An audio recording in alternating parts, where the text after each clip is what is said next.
What's up, guys? My name is Tim Roswick, and today we're going to talk about why developing for console is more approachable and accessible than you think it is. So I remember when I was a little kid, I totally wanted to make an Xbox game. Like, I got inspired by Halo.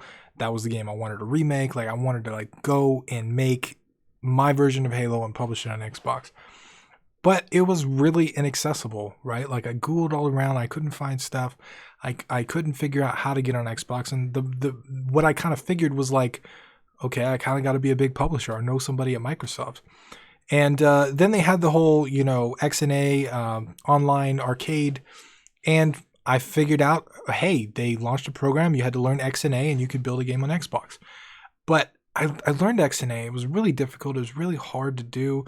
And then the indie game section that they had was like, got no visibility, so it didn't even matter if you had a game on an Xbox, and it was really, really bad. But these days, I have good news for you, because I've been looking into this a lot. I'm looking now that I have some extra time for Phalophobia, and it may be another year before release, I have some time to maybe look into consoles, and I've been doing a lot of research.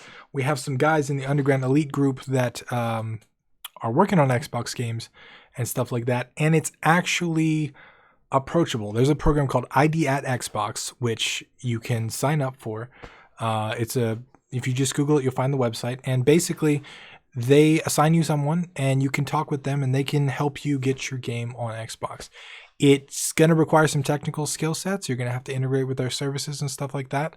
I haven't done it yet, so I can't walk you through the process of it, but I wanted you to be aware of it because, for a long time I just thought making an Xbox game just couldn't happen. Now, Microsoft and Sony and Nintendo are all trying to get indie game developers on their platform. So, Nintendo Switch has a similar program. I believe it's like developers.nintendo.com or something. They have a program right now where you can sign up to be a Switch developer, and they have a whole ecosystem ready for you to kind of work with. In fact, GameMaker, the popular game engine, just announced a couple days ago that GameMaker Studio 2 was going to be able to export to Switch. They signed a deal directly with Nintendo to make that happen. So that is really exciting. That's super exciting news for developers, because as a kid, I always wanted to make a console game.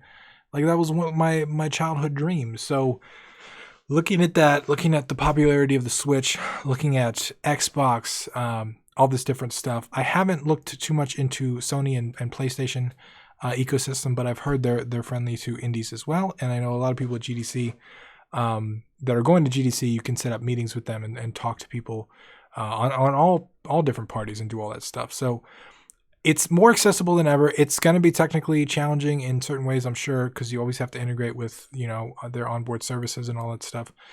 But it shouldn't scare you, because I guarantee you it's nothing compared to what it used to be.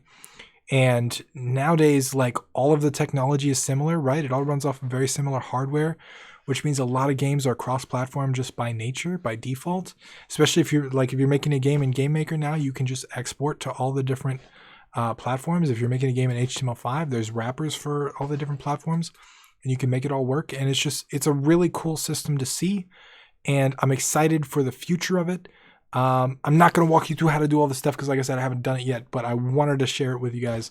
I wanted to tell you about it. So I'll throw a couple links in the description on places you can go for Xbox or Nintendo and sign up to publish a game there. But I wanted to share it with you guys and let you know about it. So that's all I got for you today. I hope you found it useful.